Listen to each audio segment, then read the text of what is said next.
Lifted, need to be encouraged, need to be inspired, need to see a map to how to navigate things ahead. And we just thank you for this moment. Thank you that you're going to use us. We thank you for this time. Thank you that all this equipment is going to work perfectly and get through all the way, God. We thank you for it in Jesus' name. Amen. Good. All right. What is up, everybody? Welcome to another episode of A Conversation with Josh Field. I'm your host, Josh Field. We are back again with another great episode. This is episode 19. Fun fact, this was actually planned to be episode 18. We hit some bumps in the road. We hit some little things going on, but the Lord knew we needed this episode for this date. So we made it through and we're here. We have a legend in the building and we have a great conversation planned for you specifically. So ladies and gentlemen, please help me welcome Terry Williams. What's up, bro? What's going down, man? It's good to be here. As you said, you know what I'm saying? The Lord knew. Yeah. The devil tried it, but the Lord knew. Third time's a charm. Few times, We man. back. Few times. First time, video problems. Both cameras shut out on us. We're like, let's reschedule. Second time, battery was dead. Yup. And now we're here. We in this thing. We in this thing, bro. I'm excited to have you on. I feel like you have a lot of practical principles that can help people and myself that you've given me even in conversation that can just help navigate young people in life. Let's go. But before we get into that, I got some fun questions for you. All right. I know I learned more that you're a huge hip hop fan. And Love me some hip hop, bro. You know the industry well. Yeah. So who would you say is your favorite artist, why, and maybe your favorite song from that artist? Fire. Okay, so favorite artist is a hard one because I got so many that I love. People get into this debate about hip hop where it's like, who's the greatest of all time? Right. But who's to say who's the greatest? Because there's so many different metrics that you could use by which you're measuring the greatest. Dang. And one thing I love about hip hop is that when you're really all in on a good artist that can tell a great story, while you're listening to them, although you might know somebody else is probably the GOAT, like in this moment, I can't imagine anything being more true and impactful than what I'm hearing right now. Yeah. J. Cole is one of those artists. For sure. I feel like Kendrick Lamar is one of those artists. I'm a little bit older, right? So I'm, what I'm saying, I was born in the mid 80s. Okay. I grew up in an era where Tupac and Notorious B.I.G. were both alive and dropping hits. Wow. And the big debate then was like, who's the GOAT? Is it Tupac or Biggie, Yeah. right? These days it's like, is Jay-Z the greatest ever? And he's done a lot of good things in music, even bigger things in business and enterprising and like things for the culture, right? Yeah. If I'm to talk about my favorite, I'm not saying this person is the GOAT necessarily, but my favorite is Nipsey Hussle. Legend. The way he Legend. can bend the words of the English language to like make use of them to tell a vivid story, like take you with them along his journey. The way he spoke to like just the depravity of like coming up with nothing. Yeah. And he talked about how if people knew better, they would do better. And he felt like this sense of responsibility, like I came from nothing and didn't see a way out. And I was blessed with a way out. And so now I reach back and educate. It's like, Wow. His story was so dope. I was sad that, obviously his story ended too soon. Yeah. Favorite song by that artist? Man, I'm going to go with Hustle and Motivate. Ooh, yeah. Just the way that beat drops in. Yeah. Oh, survive. Fire, man. I don't even know. How did Nipsey, how did he make it out of his situation? It was hip hop that got him out. So like becoming a mainstream hip hop artist was the thing that brought him the income to where he could get out of the hood. And then he started reinvesting that into his neighborhood. And he started like a clothing line, and then he owned some stores, and then he started just like franchising businesses locally and things like that. But really, I mean, even bigger than his music, which was already amazing. Yeah. Because there he did it in a way that rhymed and was hot over hard beats. Yeah. He really, I think, in my mind, became a bigger icon when he wasn't in the booth, when he was on a microphone like this, sitting across the table with somebody having a conversation. Yeah. Because he would spit these principles where, like, cats who grew up just like him were now getting PhD level information on investing, entrepreneurship, like. That dude was a legend. That's insane because a lot of people don't realize, well, I don't know if people realize, but I feel like when someone makes it out of that environment and then they get put on a platform where they have influence, they have money, and they have all these accolades and a lot of attention, you got to realize those people are still from that area. Like this lifestyle is new. Yeah. And for him to be able to pour back into that, what he grew up in, and not forget about it and just like, oh, I'm gonna wild out and keep doing me and be selfish. Yeah. That's insane. You can take a man out the hood, but you can't take the hood out the man. That's right. good. And so what's dope is you get out of it. So what do you do now? Are you flexing? You just stunting? You showing out? Look at how much money I've got. Look at the jewels around my neck. Or are you becoming a person who puts other people in position? Wow. And that's what he was doing. He was pouring into people. Wow. And it's fire, man. That's leadership, bringing up the people around you. That's facts. That's crazy. That's facts. Nipsey Hussle, legend. He also did some crazy stuff. Like, I don't know if you've ever heard of Mailbox Money. No. Oh, he dropped a mixtape called Mailbox Money, and he charged $1,000 a copy. Yeah. So it wasn't like just your typical, buy a copy for your standard CD price or just like stream it on Spotify or whatever. It later did go to Spotify, so it's mainstream. People can just access it. But he did it to make a statement, knowing it wasn't going to sell a lot of copies. Yeah. Right? Yeah. But he did it to make a statement and an example and show dudes like, okay, average American income is, I don't know, and I don't know the number off the top of my dome, but let's just say it's $50,000 a year, right? Yeah. Well, then he's like, I'm gonna drop this thing for $1,000, and if 50 people get it, then that's it. That's a year's income. What? And I flopped. I just sold 50 copies, but that's the point. If you can get a few people to believe in what you're doing and create a movement, you're gonna be good. That's crazy. Reminds me of something my dad taught me when I was little. He was like, it doesn't matter what you do. If you become the best in the world at what you do, you're gonna be all right. Wow. Like, that's so great. then I get all snarky rich. with Pops, like, well, what if I'm the world's best at flipping burgers? Oh, okay. Well, then now you don't flip the burgers. You own the establishment that has burger flippers, and you're starting new locations, and then you're empowering the people who are flipping the burgers to now manage the burger flipping joints that you own. And I'm like, okay, mind blown moment. It's facts. If you're the world's greatest at anything, you're gonna be all right. Yeah, with the right mentality of helping people around you. Right. That's great. That's what separates great leaders from like just people who are like trying to impact for themselves. And like, man, that's deep. That's deep. So you love Nipsey Hussle. You love hip hop. You go to the gym a lot. Obviously, you own a gym. Shout out to the league. Let's go. One of the greatest gyms. Y'all got a bunch of new equipment. I saw. Bro, we just did this whole overhaul, man. Like 2 years of spraying disinfectant on absolutely everything during COVID has stuff just kind of like rusty and discolored. So we were like, you know what? We're gonna upgrade. Bro. So we shifted the old used gear up to our lobby where we're like just selling it mad cheap for people who want to revamp their home gym or whatever. Yeah. And then we did this whole new overhaul. So we got new barbells, kettlebells, dumbbells, and we just put them air bikes in that joint. Yeah, we got more rowers in that joint. We up leveled. So makeover. Like replacing things, but then also just totally upgrading. That's huge. So we're stoked. I was like, dang, everything looks so clean and nice. Like, it looks nice. Had to do it, man. Sweet. So I'm curious because I see you in the gym. I see you doing stories, and you always got some hot music going on in there. Let's go. What's your like? And this is just for mostly, maybe for someone else too, but it's mostly for me. What's your like go-to playlist in the gym? Ooh, it's a good question. So I'm kind of crazy. Like I literally will live DJ classes. Really? So while I'm coaching strength and conditioning, I don't just throw it on one playlist. Now I might have a few playlists that I've built over time, just stuff I'm feeling, right? But I basically will read the room I'm in, and I'm like, you know what? While we doing core, we're gonna get down on some Childish Gambino and kind of groove to that. Yeah. Like Redbone by Childish Gambino has a little, you know, welcome to the party kind of vibe. Wow. You know, settle in. Yeah. Then we get into that power phase, we're like lifting heavy things. It might be some Nipsey Hussle. Yeah. Or something like that. Yeah. I love me some good Andy Mineo. Yeah. Because it's always going to be a positive message and uplifting, right? And then it's still hard beats and great lyrics. Yeah. You know what I'm saying? Yeah. But I like to work a little mix and just get creative. You know what I'm saying? If I got a little bit more of a dancey crew in the house, we going Calvin Harris. You know what I'm saying? Hey, but every now and then you gotta run that Migos. You gotta run that Rick Ross. You gotta something to get the push people moving. Yeah. The bass tones knocking. Yeah. That's dope. That's dope.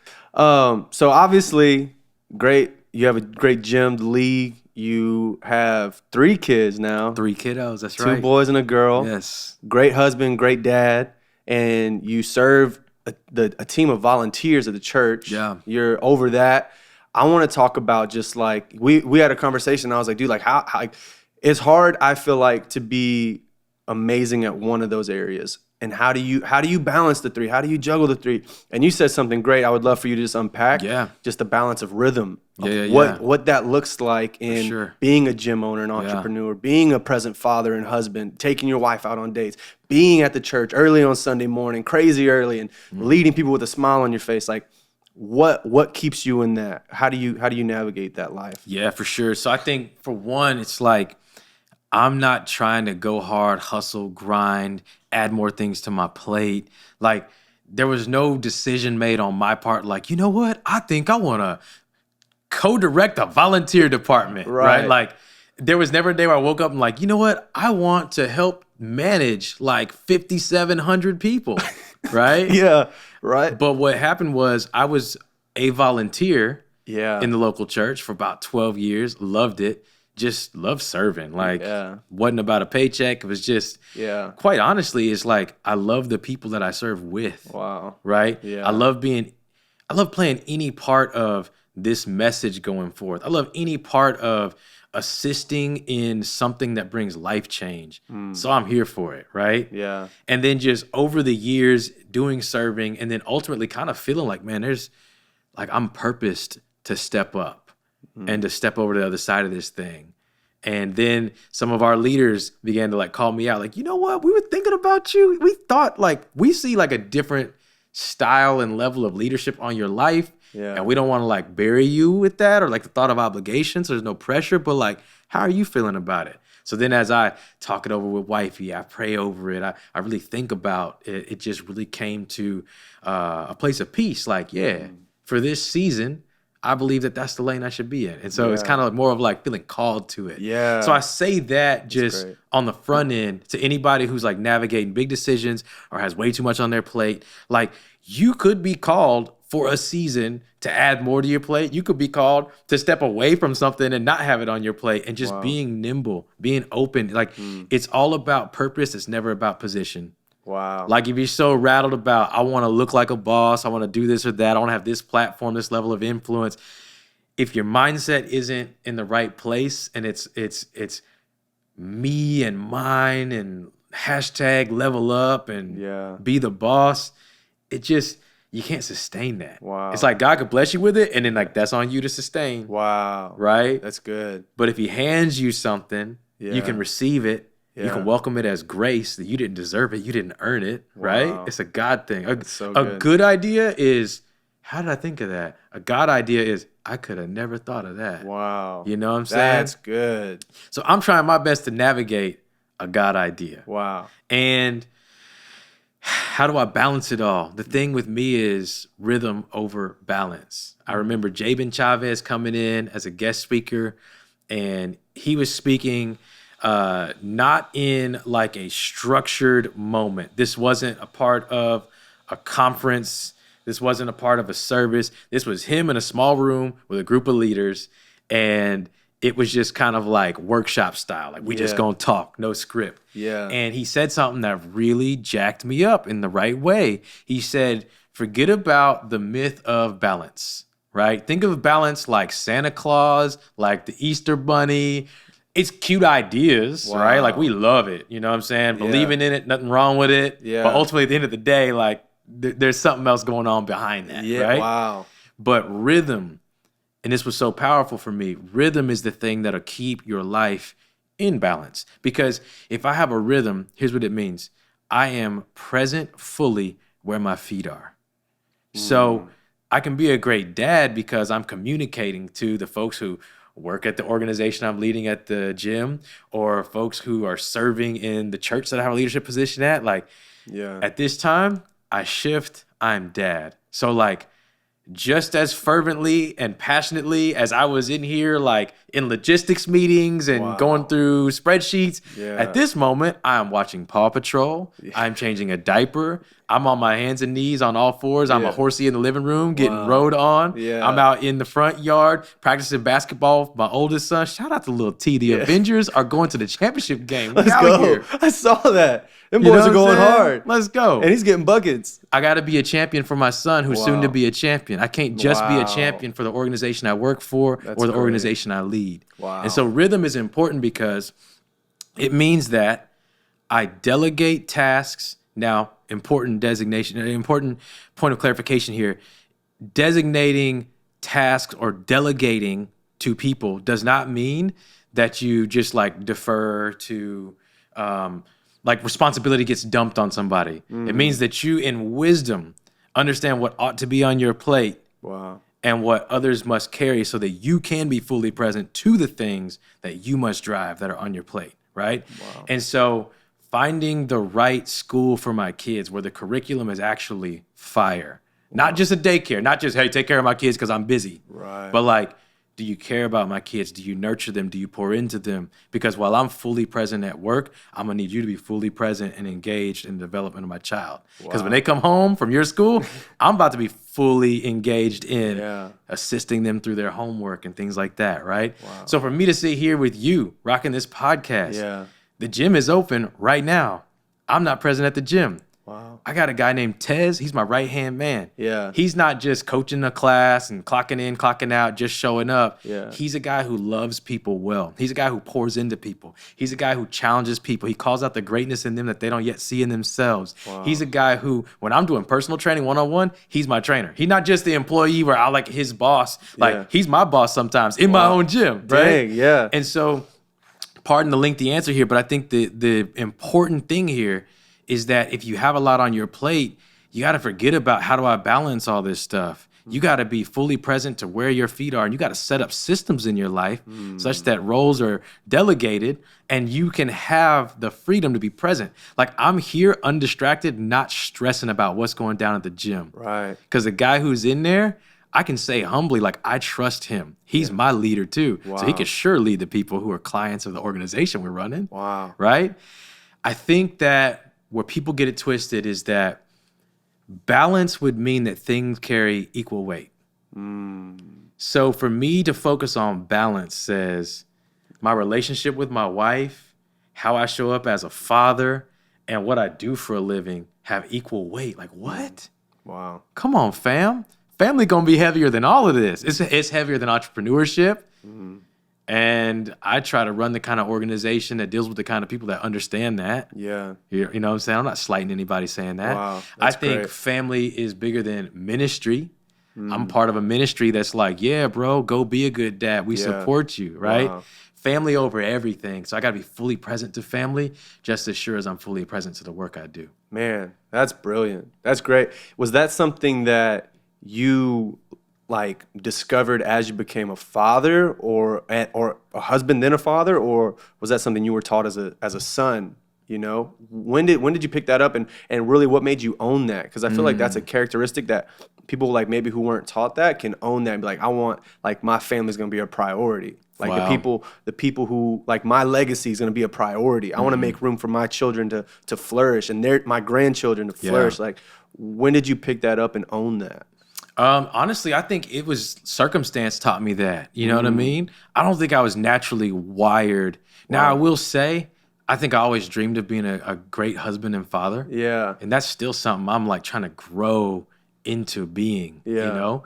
I don't ever want to stop learning or assume I have the answers or come to a place of conceit like I'm just the man in that arena. Yeah. But I'm deeply invested in that work. And I think I was naturally wired to want those things. But starting a business at an early age was like, oh, I want to shine. I want to grow this thing. I want to have fire marketing. I want to, you know, it's like you thinking empire thoughts. It's like, bro, real talk, it's a mom and pop shop and you're a rookie, but you thinking like empire, right? Which is cool. You should dream big. You should have big vision.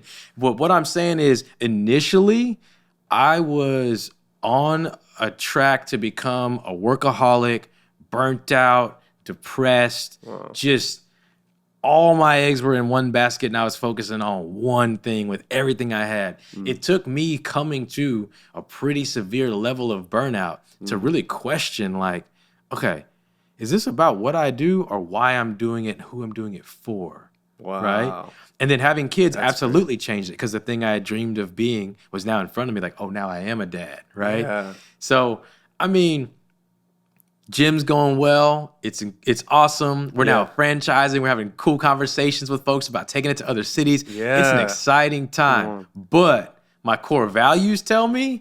If ever there comes a day where to run the gym, I'd have to be a trash dad or like not present emotionally for my wife as a husband. Oh, well, then we can just shut all this down. It's not as important to me.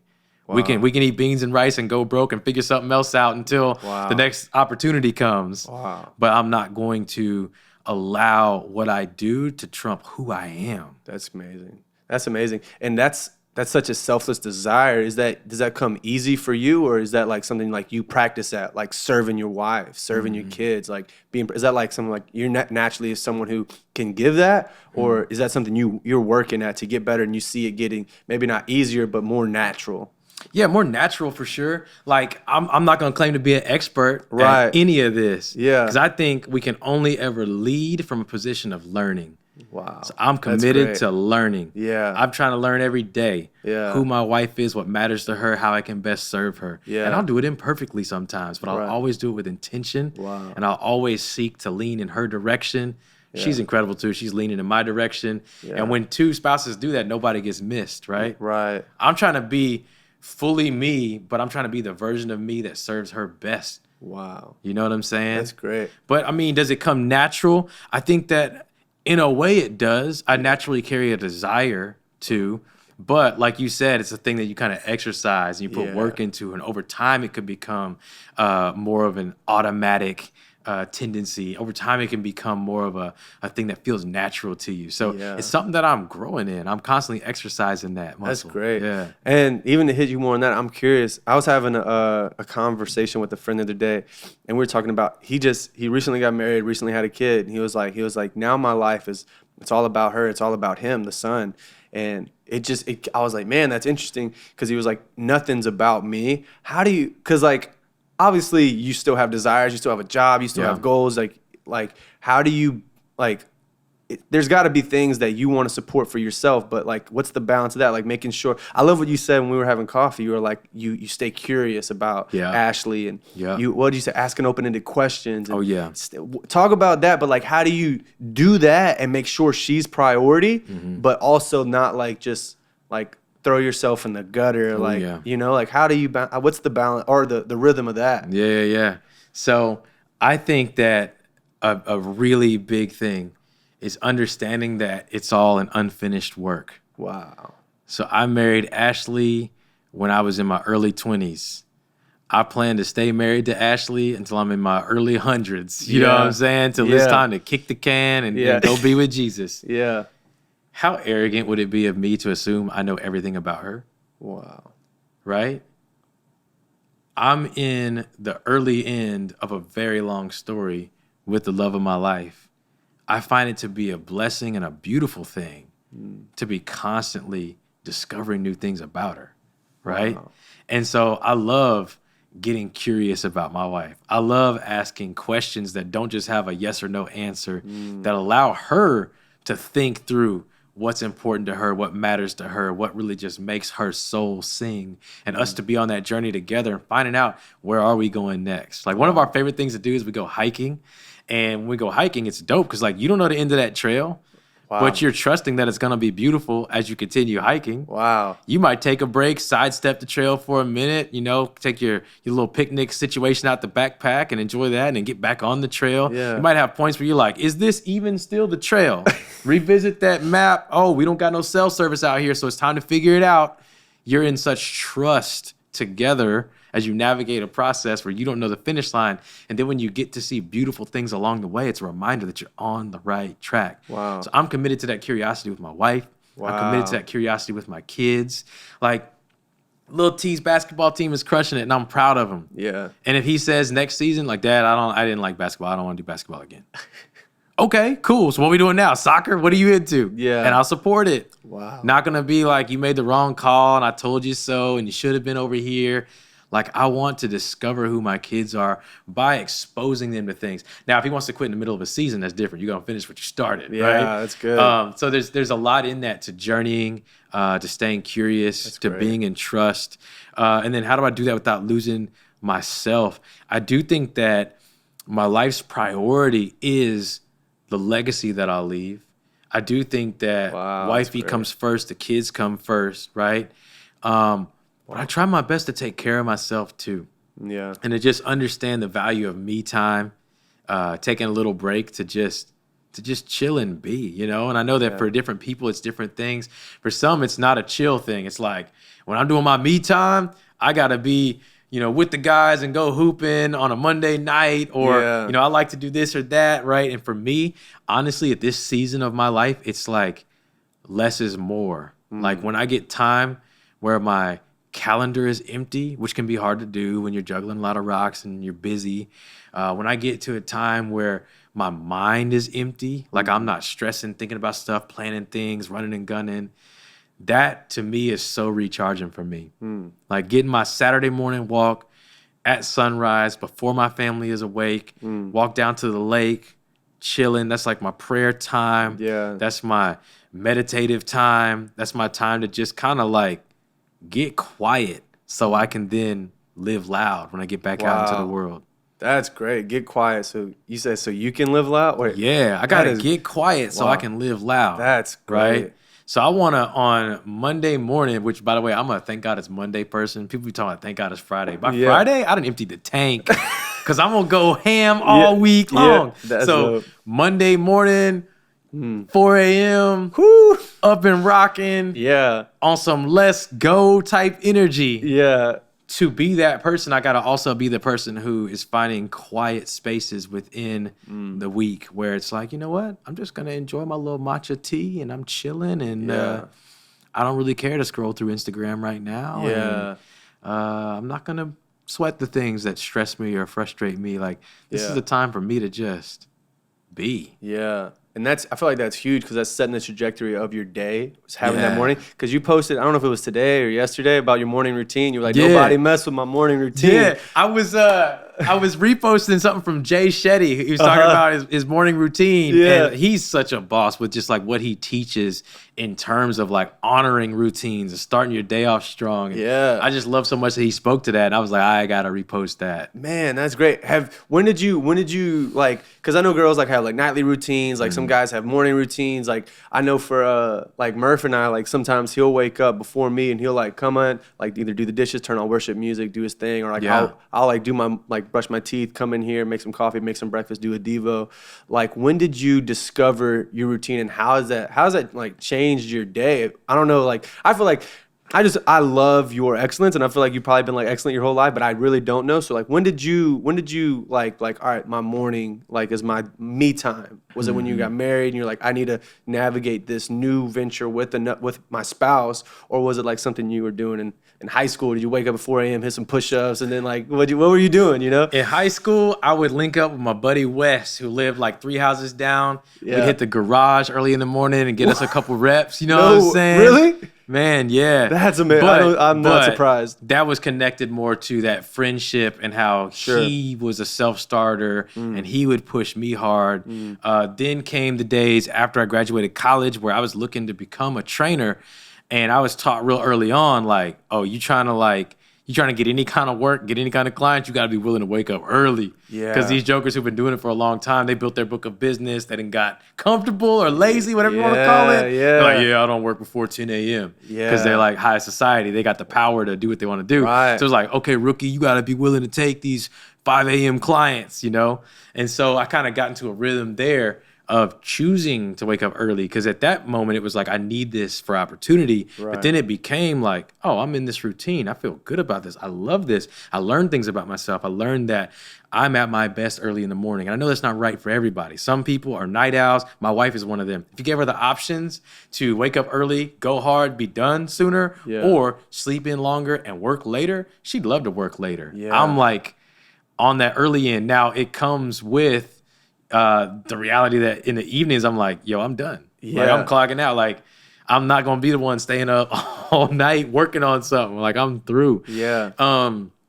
But yeah, I think getting into a rhythm of actually structuring that time, being mature about that time, committing to it, making sure that time happens, that's a more recent thing for sure. Yeah. That's like within the time frame that I've been married, that I've been like, not just I happen to be a morning person or I'm cool with waking up early, but I'm going to be intentional with this time. Yeah. And like you said, just owning that it sets the tone for my day. Yeah. I love one thing Craig Johnson said, OG PC, Yeah. Pastor Craig, he says your devotional life determines your emotional life. Wow. And that's so real. Yeah. Like getting that time to just be quiet, getting that time to sit with God and not do all the talking, frankly. Like some of your prayer time needs to be time where you are shutting up. Wow. Like I can't, like if you said, let's do this podcast interview and you just like talked at me the whole time and didn't give me a shot to respond. Yeah. Would that even be a conversation? Right.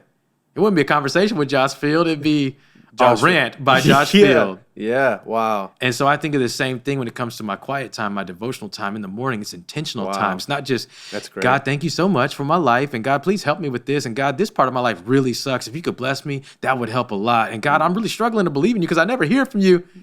What about listening? Wow. And I think that's big. That's huge. That's huge. That's huge. And not only that, listening, but like what you're doing with your time.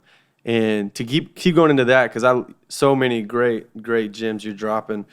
So you have a lot going. Well, I say a lot from the outside looking in, a lot like gym owner, family man, not just attending a church, serving at the church, leading the church, staff at the church.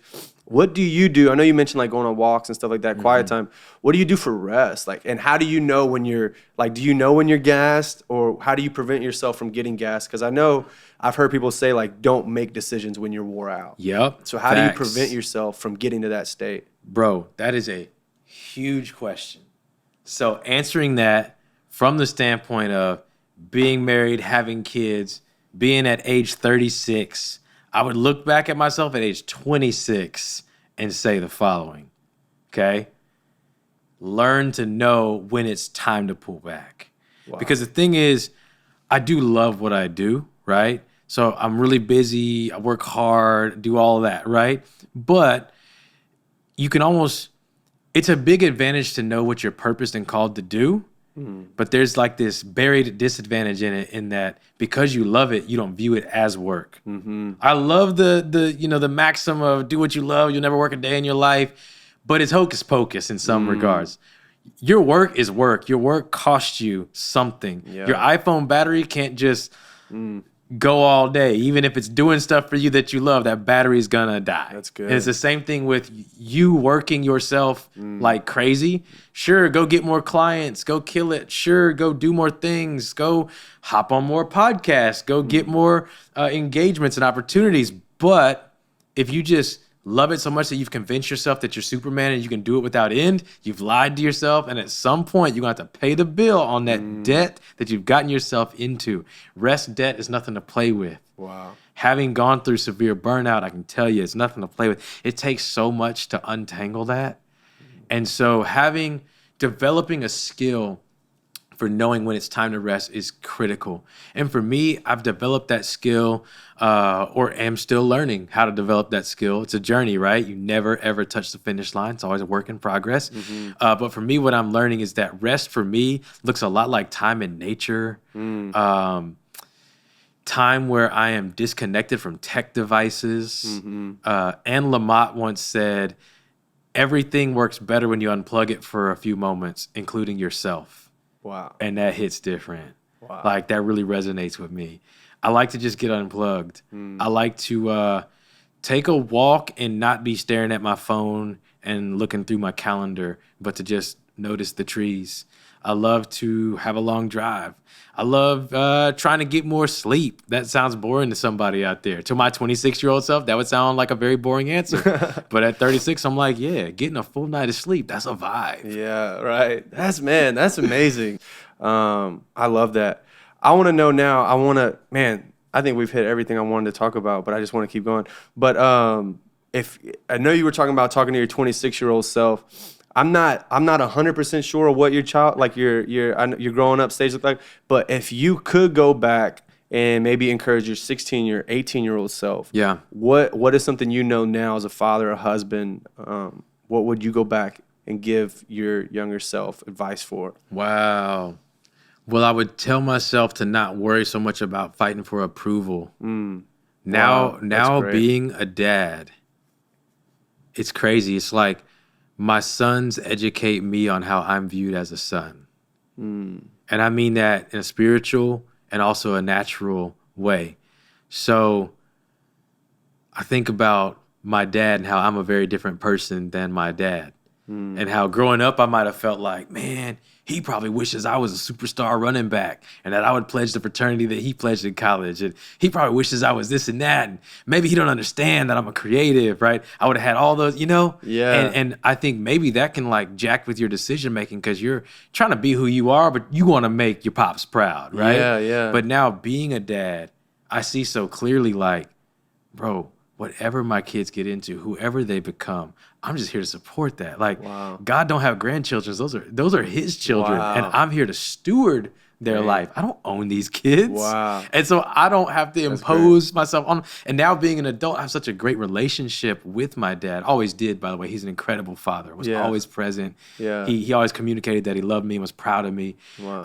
But now, being an adult and seeing how my dad and I hold conversation and connection is so special to me, And so, and then also even in a spiritual sense, like I look at my kids and the opportunities for extending grace when I'm frustrated or disappointed or they haven't obeyed a rule that they know exists. And it's like time to have that conversation. It's like, I can't imagine ever loving you any less, no matter what you do. You could do something heinous that I'm going to call out as wrong and take you to task on. Accountability will be there. Consequence will be there. But I can't imagine it making me love you any less, right? And so I just think that I would hang my hat on that right there. Like, don't fight for validation. Don't jockey for position. Don't try to prove anything to anybody. When we get into a place of trying to prove haters wrong or even prove our supporters right, we're always out of alignment. That's good. We're not in a position of operating in our calling. Like, if I'm here to be who I'm here to be, then say what you got to say about me. Like, I'm going to have peace at night, laying my head on the pillow, knowing that I was who I was called to be today. Yeah. And you're going to have people support you and people who come against you. And I guess it's all about just doing what you know you're called to do and being okay with that. Man, that's great. That's really great. So you coming to a close here in a little bit, but you moving forward, like where do you see yourself in the next 10, 15 years? What's like, is it, like what are you moving towards as Terry Williams? Like, what does that look like for you? Man, it's a big question. I was recently in a conversation with my therapist. Something like that came up. And he was like, never move away from anything. Always just move toward things. Ooh, wow. And it was powerful. And so I'm really navigating that these days. I'm really looking at the dashboard of my life. Yeah. And I'm saying, my kids one day will be the age I currently am. And they're going to look back and they're going to have a story to tell about what kind of dad I was and how it influenced their upbringing. My wife, at some point in the future, she might write a book, an autobiography. What story will she tell? What kind of husband was I? Wow. And so it's all about this moment. It's all about the present moment. It's all about who can I be today, right? What have I learned from all my yesterdays? And looking at myself with no judgment, but tons of self-compassion, plenty of grace. Can I fully own the mistakes I made? Can I release the stuff where it wasn't my mistake and something else happened to me? Yeah. Can I forgive people who I'll never hear an apology from? Like, can I deal with yesterday, right? Yeah. And then can I build tomorrow? All I have as an opportunity for that is today, this present moment. My homie Mark, he owns a boxing gym. Yeah. And the slogan is FIGHT, and it's an acronym, and it stands for Forget It, Go Hard Today. Wow. And I love that. That's great. It's akin to something we've said at the league, at my gym for a long time, which is today we forget yesterday, today we build tomorrow, today we get 1% better. Wow. And so now, pardon the long-winded tangent there, arriving at the actual answer to the question, I don't know where I'll be in 10 years. That's great. In 10 years, I'll be sitting right in the middle of what today looks like 10 years from now. Wow. And I will have learned so much because every single day I wasn't focused on what the outlook will be in the future. Like, if I want the future I dream of, if I want my kids to tell a beautiful story of the father I was, if I want my wife to tell an incredible story of the husband I was, if I want the leaguers to tell an awesome story of what this gym meant to them, then I got to be present and focused today. Wow. And I got to be in my rhythm. Wow. I will be a student 10 years from now. Wow. I will be still exploring my calling 10 years from now. I will be open to a hard shift at the direction of God 10 years from now. Wow. No matter what it looks like. That's great. Dang, that's great. Thanks for sharing that, dude. No doubt, bro. That was really, really good. Well, that is all we have. We could keep going, but my goodness, that was so good. But we're going to come to an end here. Terry, thanks so much for making time. No doubt, here. brother. We're here in the middle of the day. Thank you guys so much for watching. Send us to somebody who you think might need to hear it. Like, share, subscribe, all that fun stuff. But I hope this got to you in a great place. I hope this encourages you. We love you so much. We'll see you soon. Peace. Peace. Dude, that was good. That was great. That was really great. I appreciate you. Really great. I can't wait to go back and listen to that. That was so much just great practicals throughout the whole thing. My gosh. Thank you, man. Yeah, absolutely. It means a lot.